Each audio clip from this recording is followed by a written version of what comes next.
علیکم حضور، آپ نے کہا تھا کہ جو ہماری جماعت میں یہ جو مہندی جیسی رسمیں ہوتی ہیں جس میں کہ لڑکا اور لڑکی ایک ساتھ بیٹھتے ہیں اور جو سارے لوگ ہوتے ہیں وہ اکٹھے ہوتے ہیں، تو آپ نے اسلام میں احمدیت میں یہ منع کیوں کیا کہ ساری رسمیں ہم نہ کریں؟ اس کے پیچھے نہیں بات یہ ہے کہ اسلام میں ہے کہ جو چیز ایسی ہے جو کسی کی تکلیف کا باعث بنتی ہے، دکھاوا ہے یا شو آف ہے، جس سے دین کو کوئی فائدہ نہیں بلکہ نقصان ہوتے ہیں بعض جگہ پہ، وہ چیزیں رسمیں ہیں، بدعتیں ہیں، ان کو نہیں کرنا چاہیے ہیں، ٹھیک ہے؟ وہ ایسی ایڈیشن ہیں دین میں جو اس کو بدنام کرتی ہیں، ٹھیک ہے؟ حضرت صلی اللہ علیہ وسلم کے زمانے میں تو یہ ہوتا تھا، لوگوں کی خواہش ہوتی تھی نا کہ صلی اللہ علیہ وسلم ان کی شادیوں میں شامل ہوں، لیکن مصروفیت کی وجہ سے نہیں ہوتے تھے۔ بڑے بڑے قریبی صحابی تھے۔ ایک دن ایک صحابی آئے، نوجوان تھے، انہوں نے دیکھا کہ صلی اللہ علیہ وسلم نے دیکھا کہ ان کے کپڑوں پہ نا کچھ زرد رنگ کے کچھ چینٹے پڑے ہوئے ہیں پھول سے۔ انہوں نے کہا یہ کیا؟ انہوں نے کہا میری شادی کل ہوئی ہے تو اس کا اظہار کے طور پر ہے۔ صلی اللہ علیہ وسلم نے فرمایا بڑی اچھی بات ہے۔ پھر فرمایا کہ دعوت ولیمہ بھی کی کہ نہیں، چاہے تھوڑے سی چیز سے کرو، دعوت ولیمہ ہونی چاہیے۔ تو اسلام میں جس چیز کی حکم ہے اور اجازت ہے، اعلان ہے، وہ ہے شادی، نکاح کا اعلان، شادی کا اعلان، اس میں دعوت جو تم نے کرنی ہے کر دو۔ پھر جو سب سے زیادہ بڑا حکم ہے اس دعوت کا لیے، جو اصل حکم ہے وہ دعوت کا ایک حکم ہے، وہ دعوت ولیمہ کا ہے، جس پہ آج وسلم نے دور دیا۔ وہاں اپنے رشتہ داروں کو، دوستوں کو، ساروں کو بلاؤ، دعوت کرو، اچھی بشک جیسی جس کی توفیق ہے وہ کر لے۔ مہندیاں شہندیاں تو کوئی اسلام میں نہیں لکھا ہوا ہے۔ اور پھر یہ کہ لڑکے کا تو کام ہی کوئی نہیں مہندی، اگر مہندی لگانی بھی ہے تو لڑکی دلہن نے لگانی ہے نا، لڑکے کو مہندی لگا کے تو لڑکی نہیں بنانا دلہا کو، ہیں؟ تو لڑکی میں نے منع نہیں کیا مہندی سے، لیکن میں نے یہ منع کیا ہے کہ لوگوں نے مہندی کو اس طرح رسم بنا لیا ہے کہ بڑی بڑی دعوتیں کرتے ہیں۔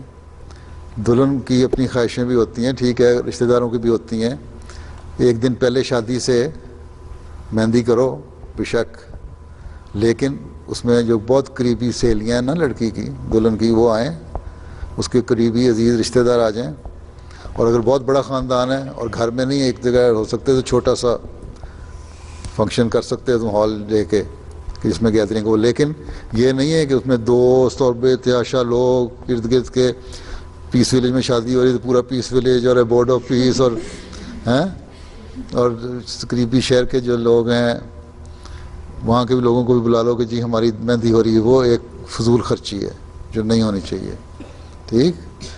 اور اسلام نے کہیں نہیں کہا۔ باقی چھوٹے پیمانے پہ مہندی خوشی جو کرنی ہے، لڑکیاں بیٹھ جاتی ہیں، ڈھولکی بھی بجا لیتی ہیں، شادی کے اچھے پاک گانے گا لیتی ہیں، لیکن ایسے گانے گاؤ جس میں شرک نہ ہو۔ بہت سارے انڈین گانے ایسے ہیں جن میں شرک ہوتا ہے، دیوی دیوتاؤں کے نام لیے جاتے ہیں، وہ نہیں گانے چاہیے۔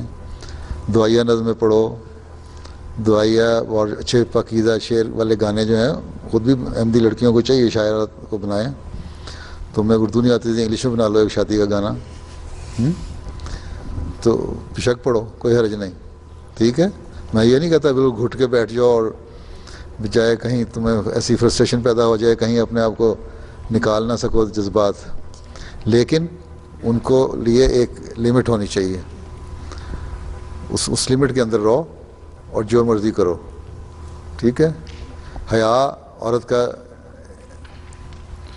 ایک بہت بڑا زیور ہے، اس کو حفاظت کرو حیا کی۔ اب اس نے کہا نا دلہنیں آ جاتی ہیں، اب جو دلہنیں اس طرح آ جاتی ہیں اس کا مطلب حیا نہیں ہے اس میں، ٹھیک ہے؟ حیا ہمیشہ عورت کی عزت بڑھاتی ہے، ٹھیک ہے نا؟ عیسائی عورتیں بھی پہلے بڑی حیادار ہوتی تھیں، لباس بھی ان کے لمبے ہوتے تھے، جو ان میں خاندانی ہوتی تھیں ان کے لباس اور بھی اچھے ہوتے تھے، بازو لگے ہوئے، اسکارف پہنے ہوئے۔ یہ تو آہستہ آہستہ عورت کی آزادی، بلکہ انگلینڈ میں ایک عیسائی عورت نے لکھا ایک آرٹیکل، اس نے لکھا ہے کہ یہ مرد جو کہتے ہیں نا آزادی، عورت کو آزادی دو اور ان کو جو چاہیں پردے اتار دو، ان کے لباس ننگے کر دو، اصل میں یہ عورت کی آزادی نہیں چاہتے مرد، بلکہ اپنے آپ کی جو خواہشات ہیں ان کو پورا کرنا چاہتے ہیں، ٹھیک ہے؟ اور عورت، اس نے لکھا ہے عورت ان کے ہاتھوں بیوقوف بن جاتی ہے مردوں کو، اس لیے عورت کی اپنی ایک سینکٹیٹی جو ہے تمہیں بہرحال ایک مہندی عورت کو بڑا چیسٹ ہونا چاہیے، اس کا خیال رکھو، ٹھیک. باقی لڑکے کے لیے جو لوگ مہندی کر لیتے ہیں، بعض ایسے بھی لوگ ہیں جو 5 دن مہندی کی دعوتیں کرتے ہیں، وہ غلط ہے، فضول خرچی ہے.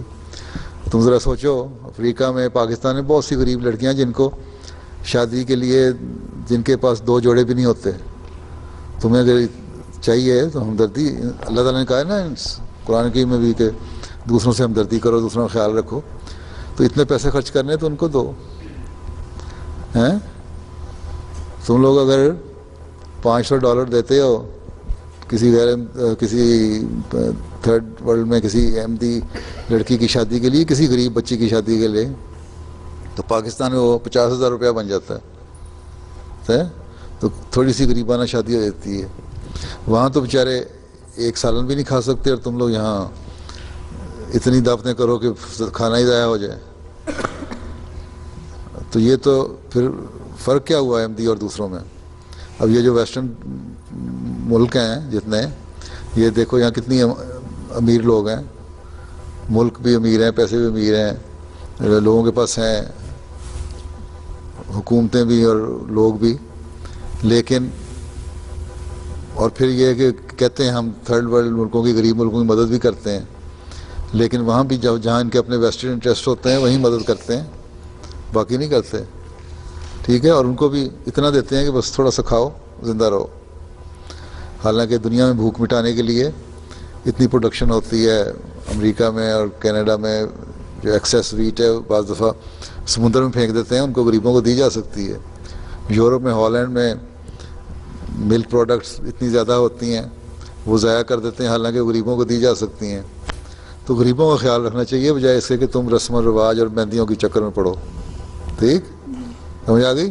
جزاک اللہ. ہاں. اے شخص تو جان